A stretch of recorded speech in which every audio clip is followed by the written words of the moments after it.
श्री महाभारत कथा, अथ श्री महाभारत कथा। આપણે અને એક વાત કરી છે, કાલે મેં તમને કરી હતી કે વેપારીઓનું રાજાએ ધ્યાન રાખવું, દારૂ જુગાર અને વૈશ્યાઓ ઉપર નિયંત્રણ રાખવું. દાદા ભીષ્મ કહે છે કે બેટા, તારા રાજમાં જો બધાને સુખી કરવા હોય ને તો દારૂ જુગાર અને વૈશ્યા કહેતા વ્યભિચાર એના ઉપર બહુ ધ્યાન રાખવું. જો પ્રજા દારૂમાન જુગારમાન વૈશ્યાઓમાં પડી જશે તો પછી સમાજનું ઉત્થાન નહીં થાય. નિયમ્યા સર્વે એવે તે રાષ્ટ્રસ્યોપઘાતકાહ. આ બધા છે ને રાષ્ટ્રનો વિનાશ કરનારા તત્વો છે. એ તે રાષ્ટ્રે ભીતિષ્ઠંતો બાધંતે ભદ્રિકા પ્રજા. જ્યારે આ બધા આનું પોષણ કરનારા વધશે તેથી સારા માણસો દુઃખી થશે. ત્રણ ચીજ બતાવી, દારૂ જુગાર અને વ્યભિચાર. આનાથી માણસે કંટ્રોલ કરો. જેણે સુખી થવું હોય ને એને આ ત્રણમાં પડવું નહીં. છાટો પાણી તો ક્યારેય નહીં. હવે તો મારો લગ્નમાં આવી ગયો લ્યો. પેલા લગ્નમાં આમ ઓલી બીડીની થાળીઓ ફરતી હતી. દામજી ભગત બીડીની થાળી કોઈને પીવી હોય તો પીવે. હવે તો વિસ્કી ફરે. હવે તો અમુક અમુક જગ્યાએ તો આમ સ્પેશિયલ બોર્ડ માર્યું હોય, વિસ્કી અહીંયા મળશે, શરાબ ઇધર મિલેગા, અને માળા પીવે. મારે તમને એ કહેવું છે કે જો તમારે તમારા દેશનું, તમારા દેશના સમાજનું ઉત્થાન કરવું હોય ને, તમારા લગ્નમાં કોઈ દિવસ આવી ચીજને ઘૂસવા ન દેતા. દીકરાના લગ્નમાં અમારે એક ભાઈ એના વેવાય એને કીધું હતું કે અમે જાન લઈને આવીએ છીએ, અમારે આ બધું જોશે. તો એને વેવાએ કહી દીધું કે ભાઈ એ કઈ ચીજ અહીંયા અમારે અહીંયા નહીં મળે. તો પણ એ કે તમે વિચાર કરો, અમે વેવાય તો તમારે આવવું હોય તો આવો, ન આવવું હોય તો કાંઈ નહીં, પણ એ ચીજ અમારે અહીંયા નહીં મળે. અમુક સમાજે જાગ્રત, અમુક તો આમ હોરે હોરે જાય ઝાઝા. ફલાણા ભાઈ અને રૂપિયાવાળા કરે ને એટલે નાના કરે હોતે, ભાઈ એના દીકરાના લગ્નમાં હતું તો આપણે કરવું જોઈએ. એવું ન હોય. એને ઉપલો માળ ખાલી હોય તો આપણે ખાલી કરવાનો.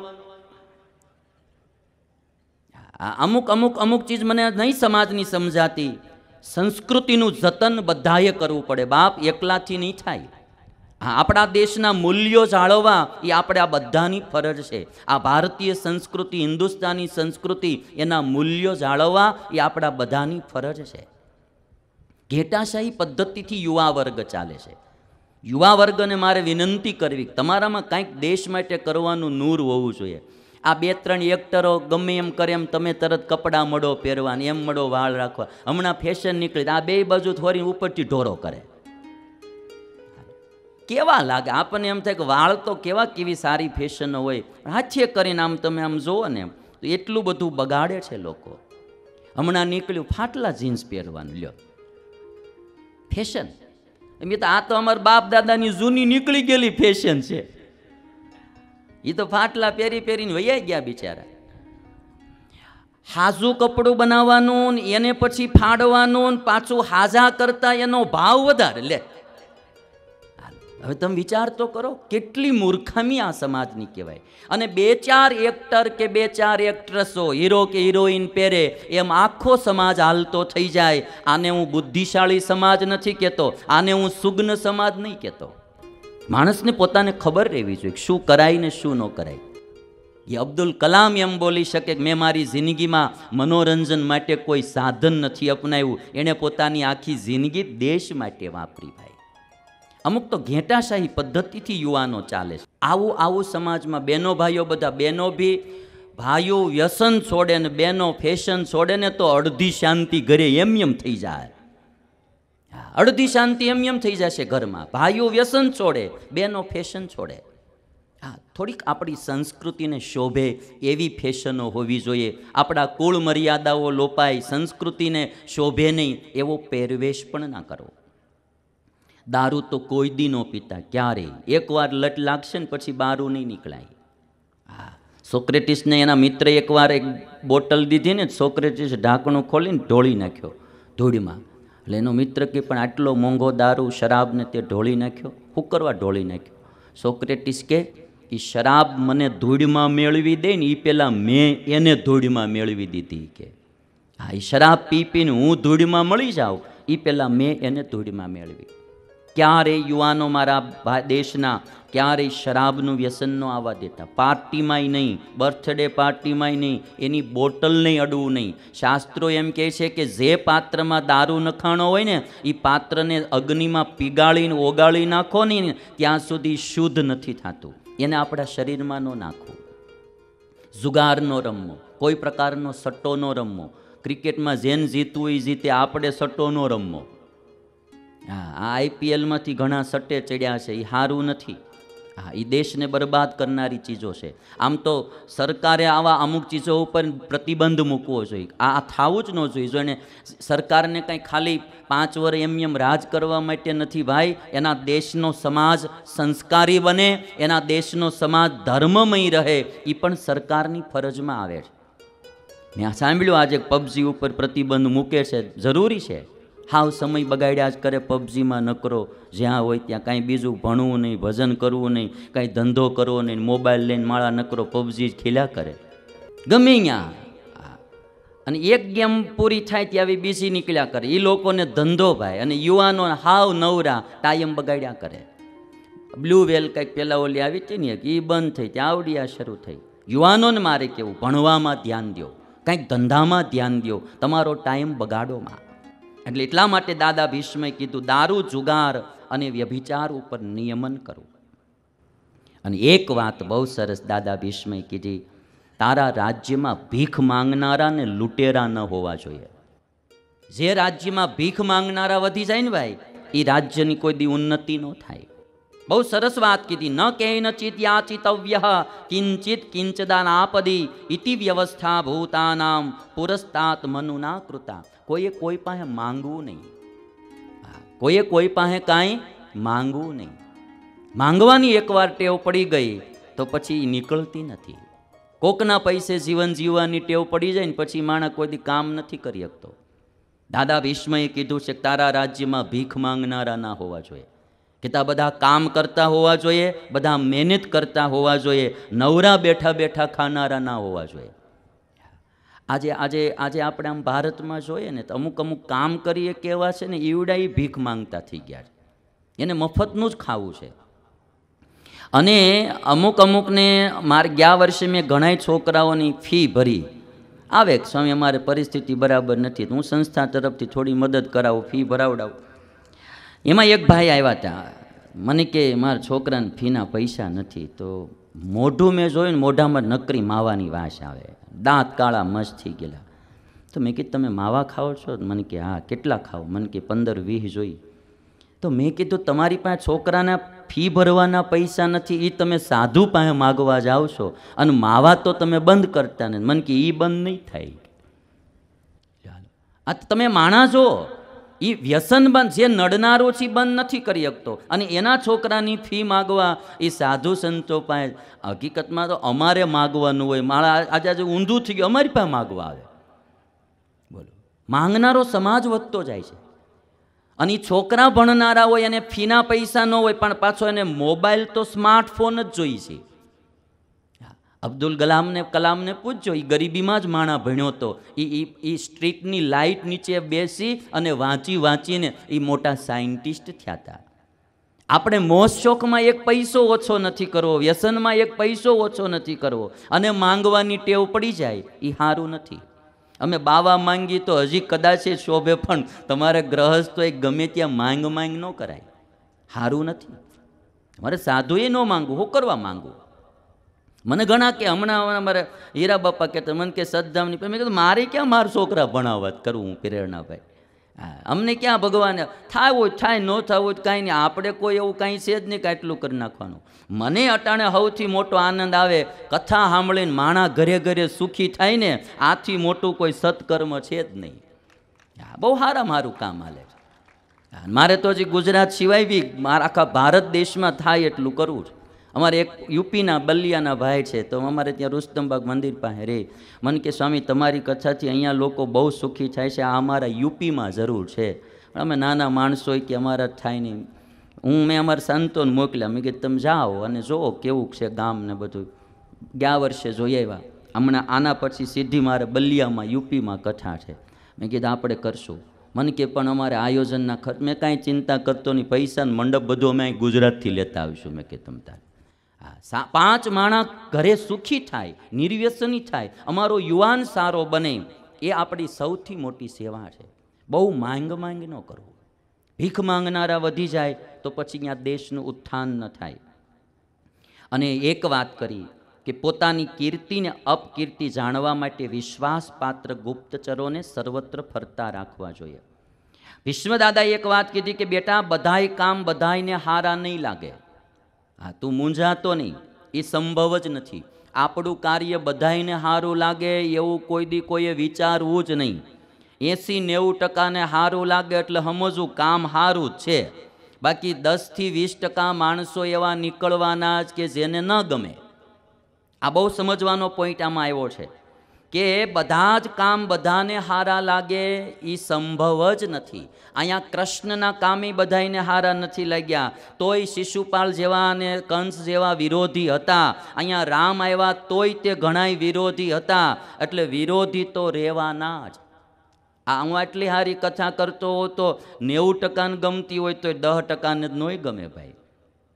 હા, હું આ વ્યસન મુક્તિની વાત કરું, કોઈ ગલ્લાવાળાને નોય ગમે ભાઈ. થાય ને આવું થાય. જ્યાં જ્યાં જેને જરા ઓલું આવતું હોય ભાઈ તો એને જરા ન ગમે એવું થાય.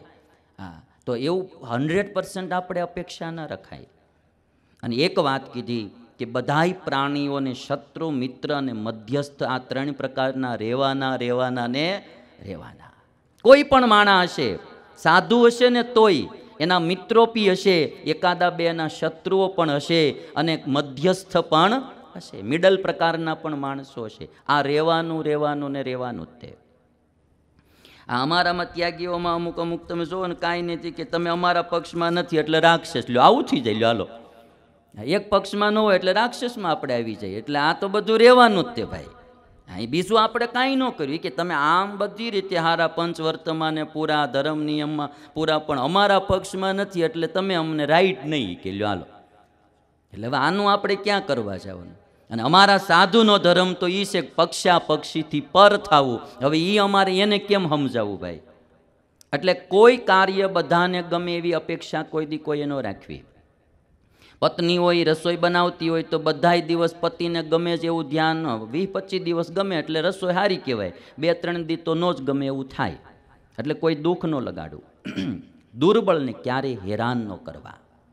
નાના માણાને, ગરીબ માણાને, દુર્બળ માણસને કોઈ દી હેરાન ન કરવા. દાદા ભીષ્મ કહે છે કે તમે ખોટી રીતે એને હેરાન કરશો, એના નિહાપા તમારા કુળને બાળીને ભસ્મ કરી નાખશે. તમારા કુળને બાળીને ભસ્મ કરી નાખશે.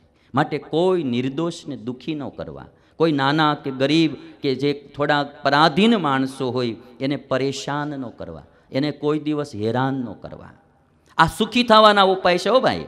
આપણા નોકર હોય, ડ્રાઈવર હોય, આપણી ઘરે કોઈ રહેતા હોય, નાના ગરીબ માણા હોય, એને રાજી રાખવા, એનું અપમાન ન કરવું, એને દુઃખી ન કરવા, એનું શોષણ ના કરવું. સ્વામિનારાયણ ભગવાને આજથી વર્ષો પહેલાં શિક્ષાપત્રીમાં વાત લખી કે જે માણસને જેટલા રૂપિયા નક્કી કરીને કામે લાવ્યા હો એટલા જ રૂપિયાને આપી દેવા, પાછળથી એના રૂપિયા કાપવા નહીં. નાનો માણા હોય, ગરીબ માણા હોય, કાપી લો, બીજું કંઈ બોલે નહીં, પણ ખોટી રીતે કોઈના રૂપિયા ન કાપવા, એની પૂરી મજૂરી દઈ દેવી.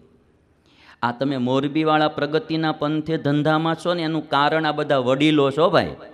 આ વડીલોમાં પ્રામાણિકતા, નીતિમત્તા, એણે બધાએ ધર્મના કાર્યો કર્યા, દાન પુણ્યો કર્યા છે. એની પુણ્યને કારણે તમે એક સૌરાષ્ટ્રવાસી લોકો જે સુરતમાં આવ્યા અને તમે બધા એનું કારણ આ. અને હવેની નવી પેઢી પણ આ ચીજોને બધી કન્ટિન્યુ શરૂ રાખે તો લોંગ ટાઈમ સુધી સુખ અને શાંતિ રહેશે. અને પછી એક વાત કરી દાદાએ કે રાજાએ હર્ષ શોકથી પર રહેવું. જે આગેવાન માણા હોય ને એને બહુ ટેન્શનમાં નહીં રહેવાનું, ઉદાસ નહીં રહેવાનું, એને થોડું મોજમાં રહેવાનું. તમારી નીચે સાજો વર્ગ છે આખો. અને એક વાત કરી કે જે ઉપરથી મિત્ર છે ને અંદરથી શત્રુ છે, જે ઉપરથી સેવા કરે છે ને અંદરથી અંગત વ્યક્તિઓમાં ફૂટ પડાવવાનું કામ કરે છે, રાજાએ આવા માણસોને ઓળખી રાખવા. અને ઇન્દ્ર અને બૃહસ્પતિના સંવાદથી દુષ્ટના લક્ષણો દાદા ભીષ્મ કહે છે કે જે બીજાના પરોક્ષમાં દોષ કીધા કરે એ દુષ્ટ માણસ છે. સામે બેઠો હોય ને ત્યારે વખાણ કરે, અને જ્યારે પાછળ જોયો જાય ને એટલે પાછો તરત નિંદા કરે. આ દુષ્ટ માણસનું લક્ષણ દાદા ભીષ્મએ બતાવ્યું છે. ઇન્દ્ર અને બૃહસ્પતિના સંવાદથી આ વાત કરે. બીજાના સદગુણમાં જે દોષનું આરોપણ કરે, આ દુષ્ટ માણસનું લક્ષણ છે. બીજા કોઈક તેના ગુણ કહે ને તો પાછો આમ ચૂપ બેઠો રહે અને આમ જીભ કચરે અને મોઢું ફેરવીને બેસી જાય, લાંબા લાંબા શ્વાસ છોડે, હોઠ દબાવે, માથું હલાવે. હું એના વખાણ કરતા હશે. બીજાના વખાણ જેને ન ગમે ને, હા, આમાં લખ્યું એટલે હું કહું ભાઈ રાજી રહેજો. બીજાના વખાણ ન ગમે, કોઈ વખાણ કોઈનું કરતો એની ન ગમે તો એ બી એક દુષ્ટતાનું લક્ષણ છે. ઉપરથી હળીમળીને રહેતો હોય ને અંદર ખાનેનું મન અલગ હોય, આપણું શત્રુ થઈને કામ કરતો હોય, આ એક દુષ્ટ માણસનું કામ છે. સિંહની જેમ ચોખ્ખે ચોખ્ખું હામું આવું પણ ભેગું ભળીને હળીમળીને રહી અને પછી છળ કપટ કરવા, આ દુષ્ટ માણસનું કામ છે. રાજા ક્ષેમદર્શી અને કાલવૃક્ષી મુનિના સંવાદથી એક બહુ સરસ વાત કરે છે. એ વાત મારે તમને સંભળાવવી કે ધન ન મળે તો શું કરવું. ક્ષેમદર્શી રાજા એણે કાલક વૃક્ષીય ઋષિ એમને આ પ્રશ્ન પૂછ્યો છે. ક્ષેમદર્શી રાજાએ કે ધન જોતું હોય એની ન મળે તો શું કરવું. એટલે રાજા કહે છે, સુખમ અર્થાશ્રયમ એશામ અનુશોચામિ તાનહમ મમ હ્યર્થા સુબહવો નષ્ટા સ્વપ્ન ઇવાગતા. જેણે ધનને જ સુખ માન્યું છે એવા માણસનું ધન જ્યારે નાશ થઈ જાય છે ત્યારે એ બહુ દુઃખી થાય છે અને એવા માણસને હું બહુ શોકાન્વિત જોઉં છું. રાજા ક્ષેમદર્શી કહે છે કે મારી આવી દશા થઈ છે. ઇમામ અવસ્થામ સંપ્રાપ્તમ દીનમ આર્તમ શ્રિયાચ્યુતમ. મારી લક્ષ્મી, મારું ધન નાશ પામી ગયું છે, તો મારે શું કરવું? કયા ઉપાયથી હું એને પ્રાપ્ત કરું? મને કોઈ મોળો ઉપાય ન બતાવતા ધન પ્રાપ્ત કરવાનો. આવું કીધું ભાઈ, મને કોઈ મોળો ઉપાય ન બતાવતા. અને ત્યારે કાલક વૃક્ષીય મુનિ એમ બોલ્યા કે ભાઈ, ધન છે કાં એ પુરુષને છોડીને જતું રહે છે અને કાં પુરુષ એને છોડીને જતો રહે છે. અહીંયા અખંડ કોઈનું રહેતું નથી. કાં ધન પુરુષને છોડીને બીજા પાસે જતું રહે છે અને કાં પુરુષ ધનને છોડી અને આ લોકમાંથી જતો રહે છે. અહીંયા અખંડ કોઈનું કાંઈ રહેતું નથી.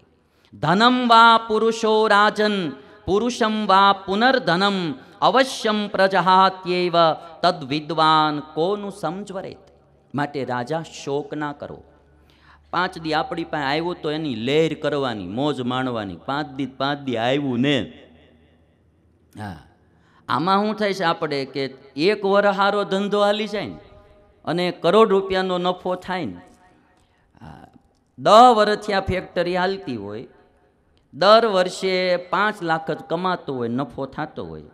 એક વર્ષ કંઈક ભગવાન દયા કરે અને એ વર્ષે 11મા વર્ષે અને કરોડનો નફો થાય વર્ષે, બરાબર. અને પછી બીજે વર્ષે પાછો 90 લાખનો નફો થાય અને તમે એને પૂછો ને કોણ કેમ ધંધામાં ડીમ બહુ રહ્યું, તરત એમ થાય. તમે જોજો, ઓણ ધંધામાં ડીમ બહુ રહ્યું. ડીમ શું કરવા રહ્યું કે ગયા વર્ષે કરોડનો નફો થયો તો આ વર્ષે 90 લાખનો થયો, 10 લાખ ઓછા રહ્યા ને એને ડીમ લાગ્યા. એટલે આ 10 વર્ષ 5 લાખ જ થતા હતા અને 95 લાખ ઓછા રહેતા હતા, એનું કાંઈ નહીં. એક વાર થોડુંક મળી જાય પછી બીજી વાર થોડુંક ઓછું રહે એટલે આપણે દુઃખી થયા કરીએ છીએ. મારે ને તમારે બધાએ આ સમજણ રાખવાની જરૂર. 5 દી 5 વર્ષ 15 વર્ષ આપણી પાસે રહ્યું, ભગવાનની મેર સમજવાની. અખંડ કોઈની પાસે રહેવાનું નહીં, આવવાનું ને જવાનું. એમાં કોઈ દિવસ કોઈ પાસે અખંડ રહેતું નથી. કોઈ મનુષ્ય તો ધનને જ સર્વસ્વ સમજે છે. હા, અને જ્યારે કષ્ટથી પ્રાપ્ત કરેલું ધન નષ્ટ થઈ જાય છે ત્યારે વૈરાગ થાય છે ને અથવા તો બીજાની હારે ઈર્ષ્યા કરી અને બળે છે. કોઈની હારે ઈર્ષ્યા કરીને બળવું નહીં. 5 દી આપણી પાસે રહ્યું તો 5 દી મોજ માણી લેવાની. હા, પાછું વળી વયું જાય, પાછું વળી આવે. આમાં શું છે, આ દુનિયામાં જુગાડ કરતાં શીખી જવું પડે ને મોજ માણતા શીખી જવું પડે. જો મારે થોડી ક્લિપો તમને બતાવીશ. હા, તમે આમ જુઓ ને તો સુખમાં છે ને એવું નથી કે પૈસા હોય તો જ મોજ મણાય. રિસોર્ટમાં જઈને જ મોજ મણાય એવું નથી. મારા બાપલિયા ગામડામાં વગર રિસોર્ટે છોકરાઓ ધબધબાટી બોલાવતા હતા. તમે બધા જાણો છો કે નહીં? હે ચોમાસામાં 1 રૂપિયાનો ખર્ચો નહીં, અને ઉપરથી ઇન્દ્રદેવે વરસાદ વરસાવ્યો હોય ને ગારો થયો હોય ને જે મોજું માણતા. આમ તમે આમ જો ને થીગડા મારેલા હોય ને એટલે તૂટવાનું કંઈ ભય જ ન હોય આમાં, અને નીકળી ગયેલા પહેરાવ્યા હોય. એટલે સુખી થવા માટે બહેનો ભાઈઓ બધાને મારે કેવું છો, નાની નાની બાબતમાં દુઃખી નહીં થયા કરવાનું. હા, મારું આ વયું ગયું, મારું આમ વયું ગયું, મને આ ન મળ્યું. એક મોબાઈલ ન મળે દુઃખી થઈ જાય. પહેલાં ક્યાં મોબાઈલ હતા યાર? વગર મોબાઈલે બધા હતા જ ને, મજા જ માણતા હતા. નાની નાની બાબતોમાં દુઃખી નહીં થવાનું, મોજ માણવાની. સુખી થવા માટે કાંઈ પૈસા ઝાઝા હોય તો જરૂર છે એવું નથી ભાઈ. હા, એમ માણસ સુખી થઈ શકે છે. એટલે બહુ ધનની પાછળ ના પડવું. હા, આવે તો બહુ નીતિથી કમાવું અને રાખવું. વયું જાય બહુ દુઃખી નહીં થવાનું. આવે ને જાય. અમારે જો અહીં ચેલા આવે ને જાય, અમારે એમ જ હોય. અહીંયા મને કે ઓલો ચેલો વયો જાય છે, એક ગુરુ મને કે એનું દુઃખ બહુ. મેં એમાં દુઃખ શું હોય? મેં કીધું આપણે સીધા કોકના છોકરા તૈયાર આવ્યા હોય, રેડીમેડ કપડાં મારે તો અહીંયા એટલે આવે ને જાય. હવે એમાં બીજું અહીંયા હરખ શોખ શું કરવાનો હોય? મેં કીધું આ દુનિયા આખી આવી છે, આવે આપણી પાસે કાંઈક આનંદ માણો. હું તો એટલું માનું છું, તમને કહું, મારી તમારી પાસે કોઈ પણ સારી ચીજ આવે, તન મન ધન બુદ્ધિ કળા આવડત, એનો સમાજ માટે સારો ઉપયોગ કરવો જ્યાં સુધી આપણા હાથમાં હોય ત્યાં સુધી. અને જેદી જાય તેથી ઈશ્વરને કહેવું તારું તને મુબારક, અમારે શું ભાઈ, અમે ખાલી હાથે આવ્યા ને ખાલી હાથે જવાના. મોજ નહીં બગાડવાની. હા, દુઃખી નહીં થવાનું.